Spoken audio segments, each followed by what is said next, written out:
बिजली बिल हाथ के वादा करैया सरकार के रहत म विद्युत वितरण विभाग के मनमानी बिल लले के उपभोक्ता मन काफी हलकान परेशान नजर आवत है। कोरबा में बिना रीडिंग लेहे एवरेज बिल दे के लाखों के बिल उपभोक्ता मन ला थमा दिए गए है। कोरबा के वार्ड नंबर 8 इमली डुग्गू स्टेशन मोहल्ला के रहवासी मन के तब होश उड़ गई जब बस्ती के अधिकांश लोगन मन ला 40 से 50 हजार रुपया के बिजली बिल थमा दिए गई। बिजली बिल के अतेक बड़का राशि ला देख के मोहल्ला वासी मन में आक्रोश घलो व्याप्त हो गए है।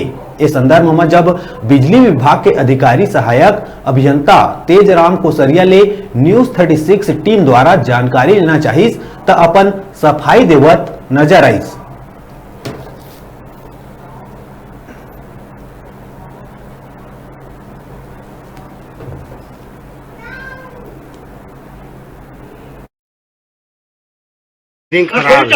अगले महीना के भी वही 18,000 लड़का के नाम जो 30 रुपया 40 रुपया बिल आते वो 18,000 और वो 18,000 मोरो नाम के उत्तम सिंह।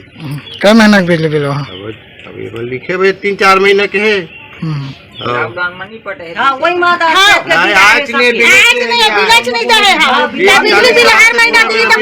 सौदा जी बताओ पहले कितना बिजली बिल आते सभी कितना? 700-800 अब आए 18,000 36 का बिल हम दे सकते। मोरो नाम 18 तो ऐसा नाम से ना बिजली बिल भेजी हम तो नहीं देवन। बिजली बिल अपन ले जाए और हम गरीब आदमी कहाँ भर्ती भर सकते बतावा। आराम से ना बिजली बिल भेजा थे और एक तो डाउनलोड है मार थे तो कमाल आदमी दे सकी ना कमाई है ना धमाई है पाही आदमी कहाँ देव हम पैसा अपन ले जा मीटर हमरा जरूरत नहीं मीटर के हम आपका दे सका ना।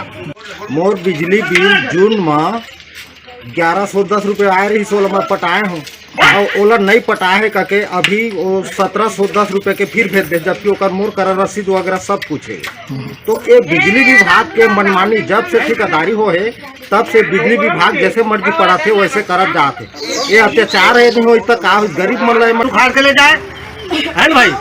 अरे तो वो हमारे बिल जटका है चलो माइनस करे जबका पटाए हम चला अब माइनस करके फिर हमला बताए। पिछले महीना कितना पटा रहा अपन? पिछले महीना 121 रुपये पटा रहे हैं। अच्छा हाँ सर, लोगों का कहना है हितग्राहियों का नाम से बिजली बिल भेजा जा रहा है बिना रीडिंग का भेजा जा रहा है, क्या कहना है इसके बारे में? नहीं क्या ज़्यादातर जो इस तरह की लोग शिकायत कर रहे हैं सर उनके बिलों का अवलोकन किया गया है। उसमें ज़्यादातर व्यक्तियों के द्वारा बिल का भुगतान काफ़ी लंबे समय से नहीं होना पाया गया है जिसकी वजह से उनको बिल ज़्यादा दिख रहा है। बाकी अगर किसी व्यक्ति की ऐसी कोई त्रुटि है तो कार्यालय में संपर्क कर सकता है और जो भी त्रुटि होगी उसकी जांच करके सही रूप से निराकरण किया जाएगा।